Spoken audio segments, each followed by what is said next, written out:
Atomic Wallet is a decentralized cryptocurrency wallet that allows users to store, manage, and exchange a wide range of digital assets securely. Here's a quick guide on how to use it. Download and install Atomic Wallet. Go to the Atomic Wallet website or your app store and download the app. Set up a new wallet. Open the app and choose Create Wallet. Write down your 12-word recovery phrase. Set a strong password to protect your wallet. Add cryptocurrencies. Atomic Wallet supports over 500 cryptocurrencies. You can add assets by going to the Wallet's Assets tab and selecting Add Asset. Your wallet will automatically generate addresses for the chosen cryptocurrencies. Send and receive cryptocurrencies. To send assets, tap on the desired cryptocurrency. Enter the recipient's address and confirm the transaction. To receive, tap on the asset, select Receive and copy or share the address. Exchange cryptocurrencies. Atomic Wallet allows you to swap cryptocurrencies directly within the app.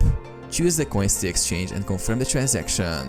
Back up your wallet. Regularly back up your wallet using the recovery phrase to ensure you can restore access if needed.